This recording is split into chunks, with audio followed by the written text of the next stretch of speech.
Another new restaurant coming to Magnolia Plaza in the Villages, Marco's Pizza, has reportedly signed a lease to open a location in the shopping plaza located near Everglades Recreation Center, south of State Road 44. Marco's Pizza opened a restaurant earlier this year on U.S. Highway 441 in Lady Lake, and in 2021 at Trailwinds Village on County Road 466A in Wildwood. Marco's has made its name in the growing $47 billion pizza industry by producing fresh, authentic, homemade, Italian quality pizza. Let me say once again, coming from the Midwest, we have our style of pizza. Over 50-some pizza places I've been to, they don't even come close. Not even close. That's going to be one of your major concerns when you come here. I'm sure each of you are interested or have had a particular pizza from where you come from that you really truly enjoy. You're going to have a hard time matching that here probably. You're going to miss it. The news comes after 2 restaurant openings this year at Magnolia Plaza. A new McDonald's opened earlier this month, and the grand opening drew a big crowd. A big crowd at McDonald's. These people are so bored. A McDonald's opens up, they all have to rush over there. Raviel Cafe also opened earlier this year and is said to have already developed a loyal following at the breakfast and lunch cafe. I don't know about the lunch cafe, but I've gotten good reports from Linda, and I think I got a good report from Judy that went over there, and they said the breakfast was pretty good. I'll have to check it out someday. In 2021, Willie Jewell's Old School Barbecue and China Chef opened at Magnolia Plaza. I don't know anything about Willie Jewell's Old School Barbecue. I've got my favorite barbecue, and I'm a loyal person. I've got my favorite barbecue, and that's where I'll always go. A mother dropped her adult son off at the Fruitland Park Police Department, telling officers she can't handle him. Now, there you go. The mother of 36-year-old, and she says, I can't handle him. Why is he still living in your house, Mom? Why isn't he out making a life for himself? You know, let him make his mistakes, and when he does, like my dad used to say, if he puts a blister on his ass, let him sit on it. Don't be bailing him out. This is the problem. 40-year-old children, they act like children. They act like juvenile delinquents, and mom and dads both go and bail them out all the time. Let them sit.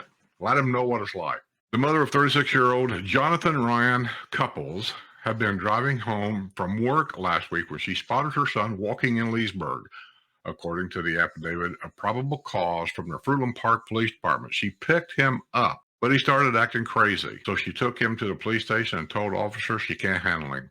At the time, he was free on bond after ramming a pickup truck into Fruitland Park City Hall while his mother was at church. Oh, this is that guy. I remember the report on this guy. Yeah, he's got a problem. I don't know what it is.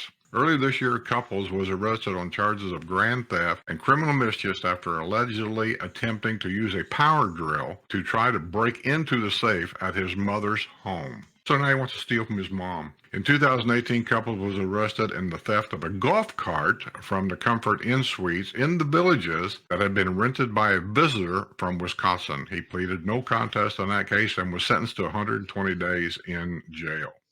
A driver was arrested at a Walgreens in the Villages with a baby not properly restrained in the vehicle she was driving. Sarah Jean Walsher, 41 of Wildwood, was driving a vehicle with a non-functioning headlight at about 9 p.m. Sunday, southbound on County Road 466A at Powell Road, when she was pulled over by the Sumter County Sheriff's deputies in the parking lot of the Walgreens at Pinellas.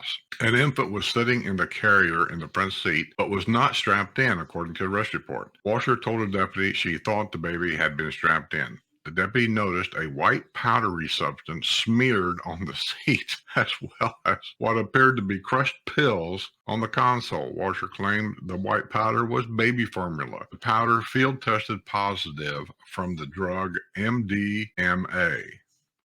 I don't know. The Decatur, Illinois resident was arrested on charges of drug possession. She was also ticketed for not having a child properly restrained. She was booked at Sumter County Detention Center and released after posting a $2,000 bond. Decatur, Illinois, by the way, is a nice little town. I used to go there in my semi-truck many times. It's a trucking warehouse kind of town. A lot of farmers around that area, too. There's really, from Indianapolis anyway, there's really no good way to get there, so to speak.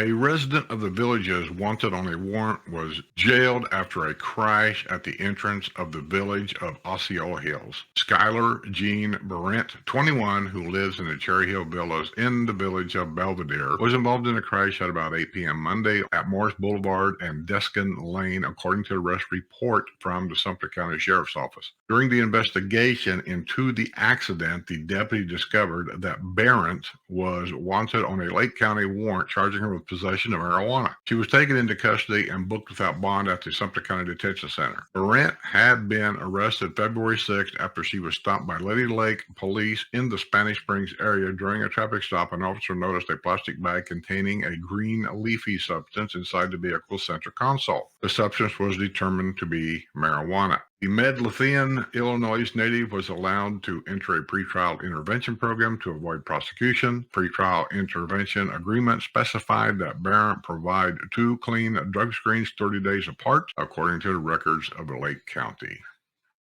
A Michigan woman was found passed out with a child in a golf cart at Villages Rehab. Catherine Grace Nijewiecki, 32, of Waterford, Michigan, was found shortly before midnight Saturday, passed out in a silver Yamaha golf cart in the parking lot of the facility on County Road 466. Her 6-year-old son was in the golf cart with her. Lake County Fire and Rescue was dispatched at the scene, and the EMS personnel found she was completely passed out, and it was hard to wake her up, according to the arrest report. The Illinois native was confused and dazed and was unable to articulate how she got there. She was wearing a tank top turned inside out, no shoes, and a bra was found on the floorboard of her golf cart.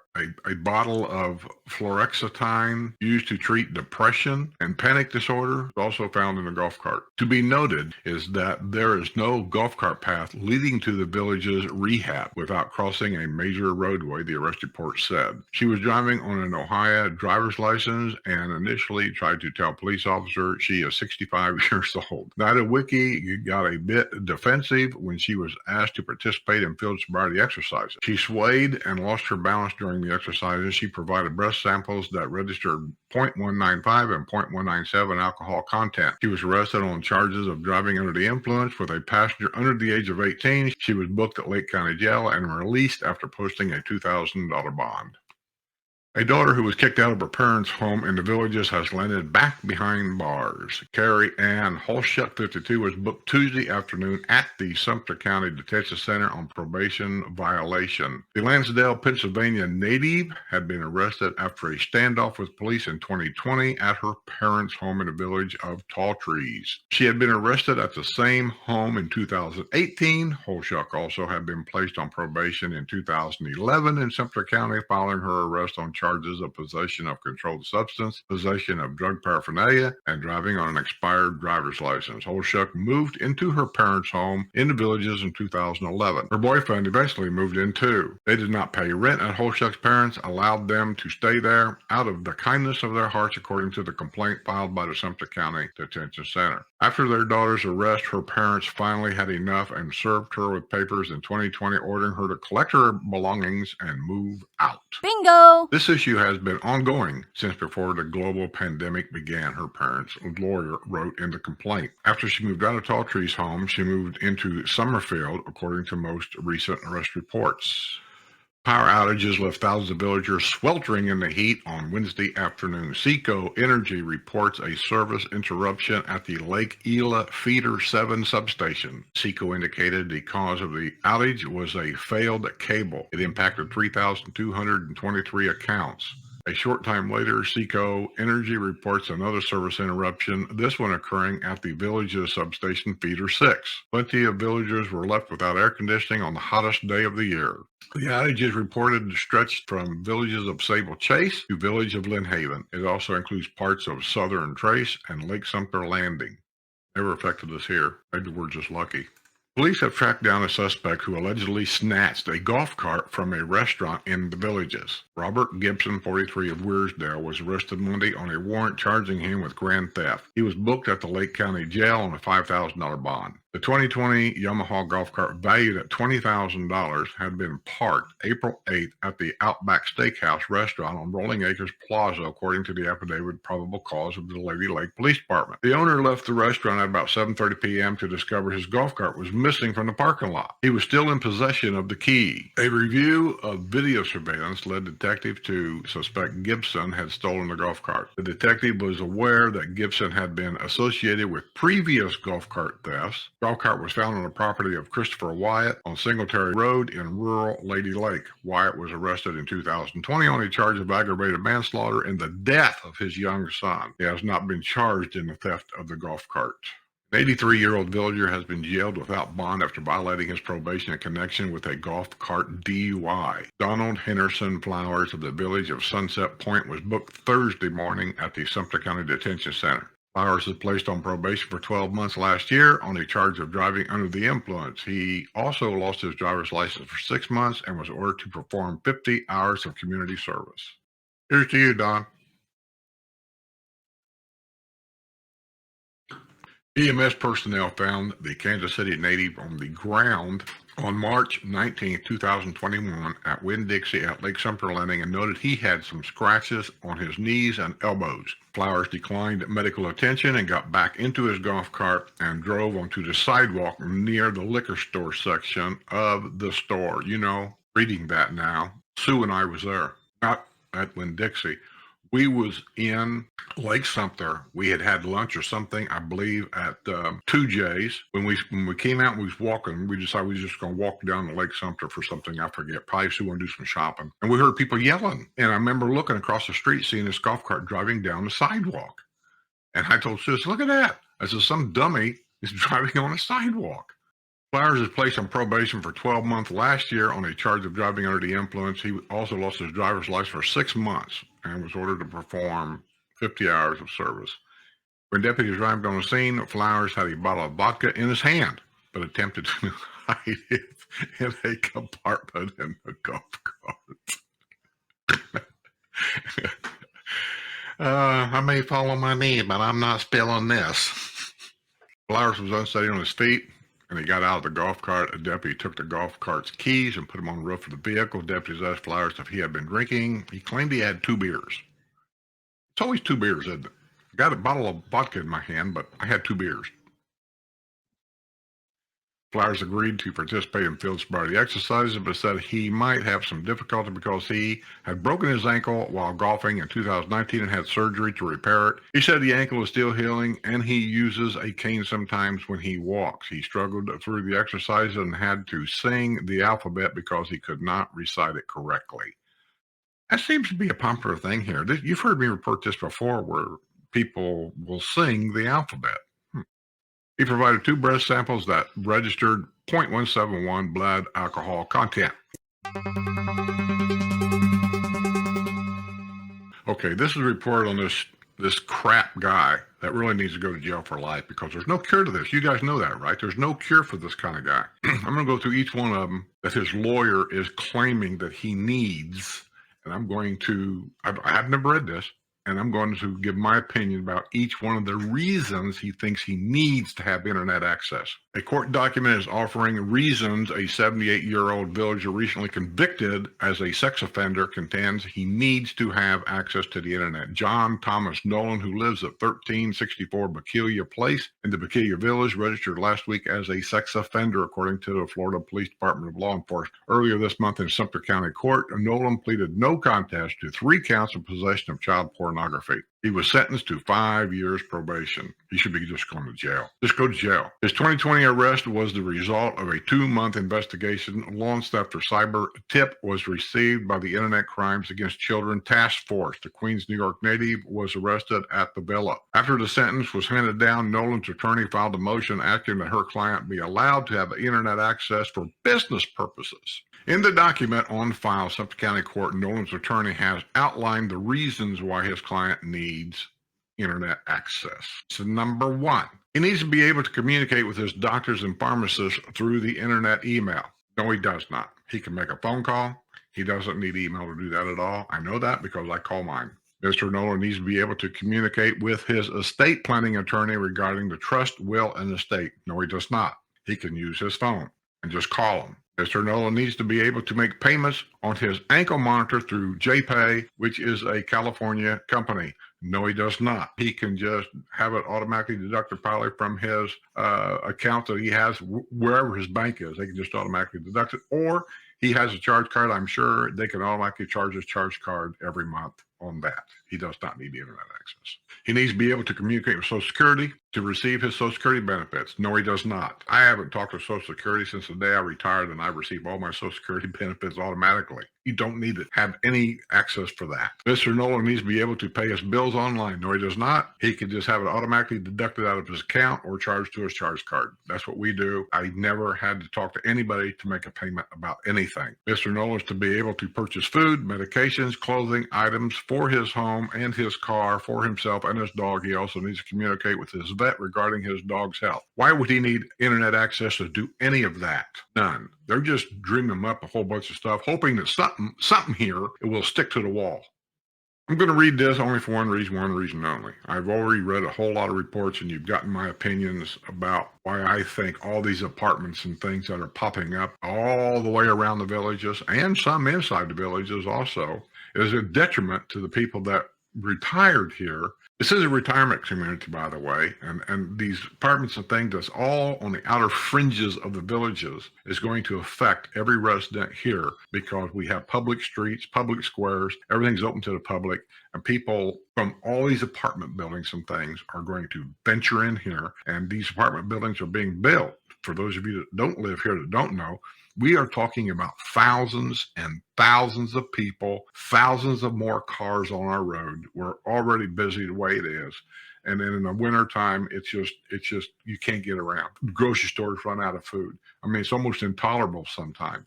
So I read this just to let you know, here's somebody that went into a new development, and he's a problem already. A resident of a new development near the villages was arrested after drugs were found in his vehicle. Tyler David Kidd, 24, who lives at 11837 Northeast 64th Street in the new development going in behind the Hampton Inn on County Road 466, was driving a gold Chevy S10 with an Arkansas license plate on Sunday on U.S. Highway 27 and 441s at Eagle Nest Road when he was pulled over for a heavily tinted windshield, according to the arrest report of Lady Lake Police Department. Kidd, who was driving on an Indiana driver's license, was nervous and visibly shaken. That's weird. He come here on a Arkansas license plate with an Indiana driver's license. Oh, well. There was a strong odor of an air freshener coming from the interior of his vehicle. A K-9 unit was summoned to the scene, and the dog alerted on the vehicle, indicating a likely presence of drugs. A grinder containing marijuana and a bong were found in the vehicle. My Lord, the bong. Good God. Methamphetamine was also discovered in a baggie in the center console. Kidd was arrested on charges of possession of methamphetamine, possession of marijuana, and possession of drug paraphernalia. He was booked at the Lake County Jail and released after posting a $4,000 bond. Evolution Dance will celebrate the upcoming Independence Day weekend with a toe-tapping bang. The dance company will hold its annual American Pride show on June 29th at 3 and 7 p.m. and June 30th at 4 p.m. at Savannah Center. The audience will enjoy moments of love, tears, joy, and respect as we celebrate our men and women who have protected our freedom, said Frank Olive, who plays a key role in the program. Olive has recited I Am Flag, originally performed by Robin Williams. Other numbers to be performed include Grand Old Flag, Declaration of Independence. So they're getting ready for a July 4th Broadway-type show. A handyman who stole more than $40,000 from a pair of villagers has landed back behind bars after violating his probation. Mark Dwayne Guemble, 52 of Winter Haven, was booked without bond Friday at the Lady Lake Jail on multiple Sumter County probation violations. Guemble had been arrested after he helped himself to $32,000 from a checking account of a 77-year-old retired Navy veteran who employed Guemble to perform lawn care and handyman work. Check these people out, man. I'm telling you, they take advantage of the elderly here. It seems like a lot. They catch him. This guy's out $32,000. He's not going to get that back. The Village of Rio Grande resident contacted law enforcement after he discovered his checking account had been drained down to $4.33. When taken into custody, Guembo admitted having fraudulently cashed the victim's checks, stating he stole them because he was experiencing financial difficulty. That's a good reason to steal from an old man. Yeah. A second case was discovered after Guembo's first arrest. In the second case, Guembo was suspected of taking more than $10,000 from a 78-year-old villager who lives in Lake County.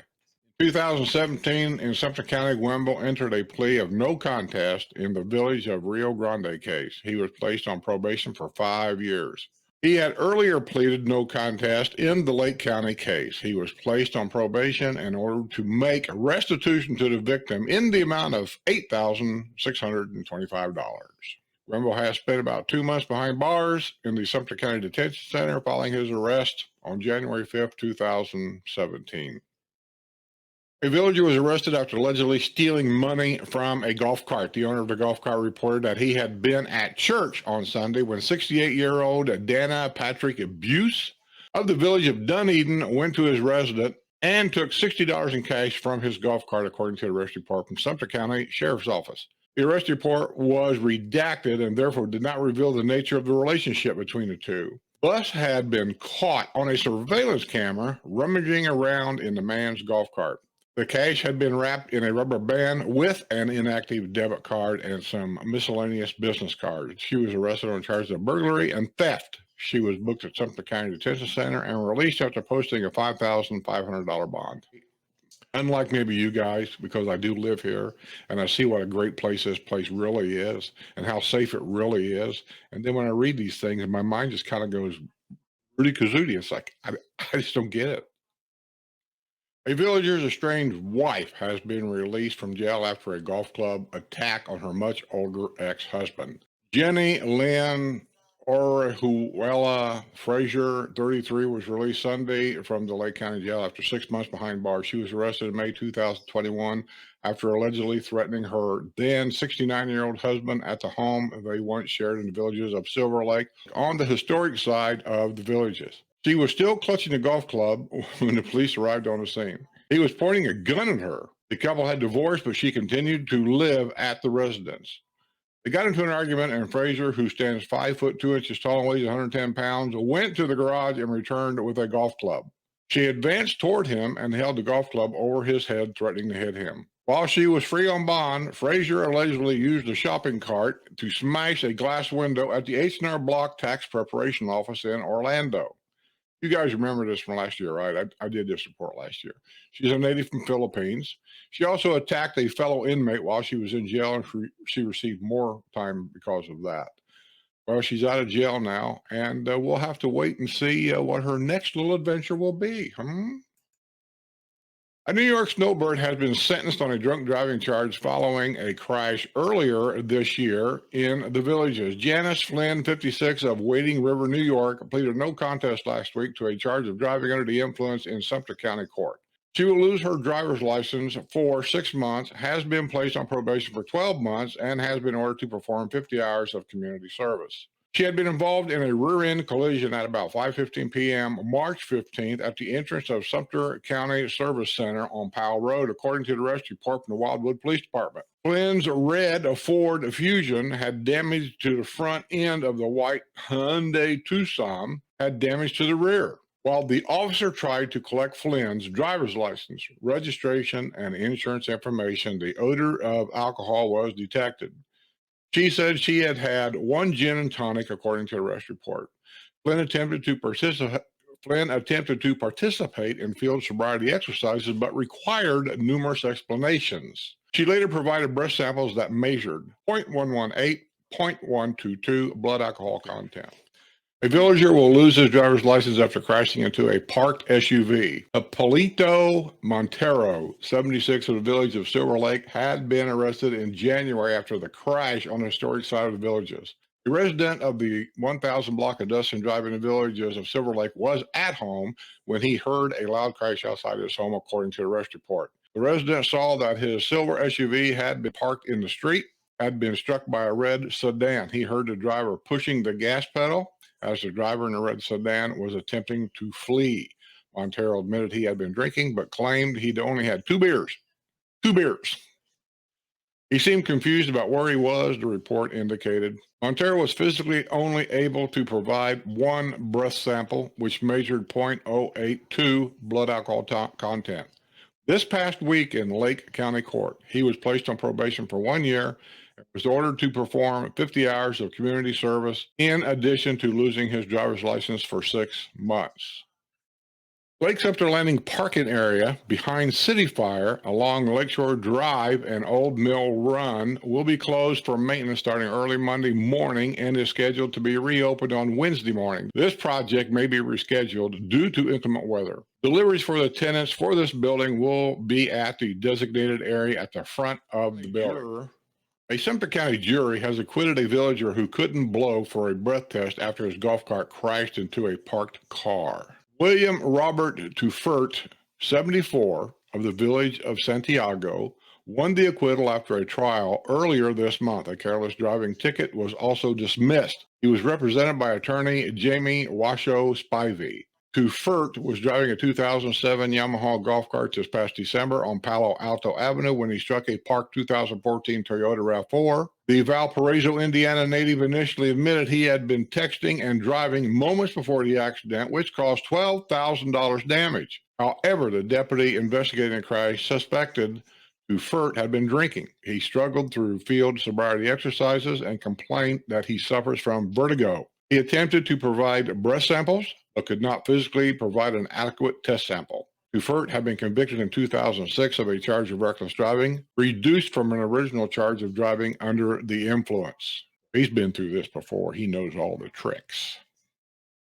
A new workforce housing development will include 1,320 new homes on 331 acres of pasture land. This goes out to my fan down in Sarasota that said all of our little lakes and retention ponds up here were ancient sinkholes, which is not true. I proved that. And she also said that all of this area that we built the villages on is all swamp ground, and that's why we're having all these troubles and everything, because we've built our homes on top of a swamp, which I said, you're totally wrong. Most of this up here is pasture land. This used to be full of cattle, lots and lots and lots of cattle, and that's where we're at.